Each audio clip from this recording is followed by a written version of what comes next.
All right, I had someone email me today talking about their extreme hunger and how frustrated they are that they've been at a normal weight for 2 to 3 years now and they are still feeling extreme hunger. And I asked where there was still restriction going on, and there's still restriction going on, which is causing it to last so long. So I kind of wanted to talk about that because often we will start recovery and we have like this honeymoon phase before we start seeing any changes in our body. And we're eating all this food and it's great. And then our body starts to change and we start to freak out. And at that point, oftentimes is when somebody will turn around and go back to restriction, but they may not go completely back to restriction. So what will happen is they'll start kind of like mentally restricting, which looks like something like you're really craving a pizza for lunch, but you have a salad and maybe 2 bites of pizza. That's restriction. So mental restriction is when you're not actually allowing yourself what you want to eat, but you're still eating, which will extend the period of time that you're dealing with extreme hunger.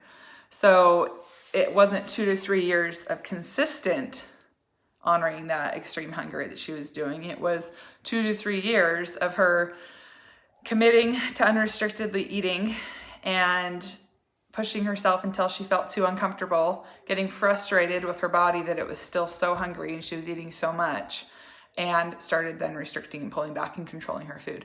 So that is the vicious cycle that is an eating disorder, and that is a vicious cycle that keeps people in quasi-recovery and fully recovering. It's hard because you can get away with it when you're still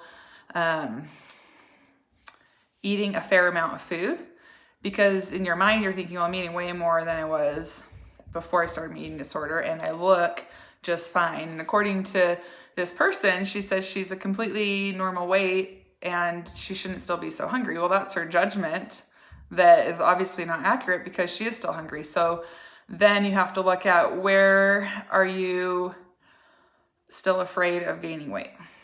That's something that you can't eat unrestrictedly and also decide what size you want your body to be. Those two don't go together. So you have to eat unrestrictedly, and that's why these commitments come together, and accept your unsuppressed body weight without trying to manage it, micromanage it yourself. So restriction is sneaky. Like I said, mental hunger, restriction can be in the form of exercise, purging, delaying meals, skimping on meals, skipping meals, trying to stay busy so that you don't have time to eat or you don't think about eating, which what happens when you go a full day keeping yourself busy, thinking you're doing great at your restriction, and what happens when night comes? You're starving, and then it sets you up to not have normal hunger fullness cues. And it sets you up then to, which there's nothing wrong with eating a lot at night, but it sets you up then to wake up and be tempted or want to restrict in the morning. And that's just not recovery.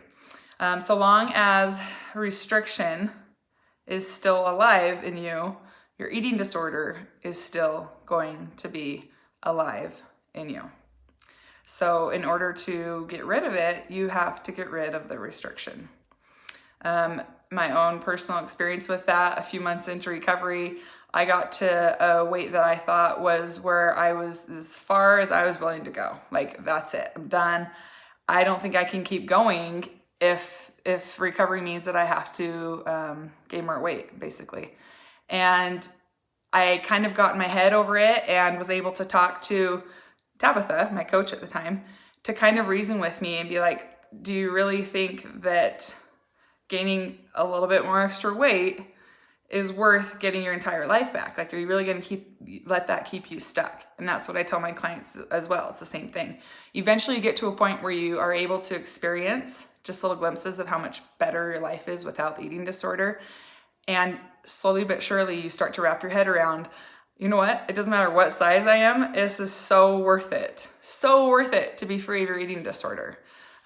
So I really encourage you to look at where you're still restricting and look at your consistency with your extreme hunger. Because if you're bouncing back and forth and you're restricting and then you're going all in, and you're restricting and you're going all in, yeah, your extreme hunger is going to last a really long time. So I beg and plead with my clients to please just stay committed and don't get scared. And that's why I'm here, to try to be like their sound mind and that voice of reason to help them remember why they're doing this, because it's easy to get very consumed with the thoughts and the way that we've wired our brain throughout the eating disorder to get really loud.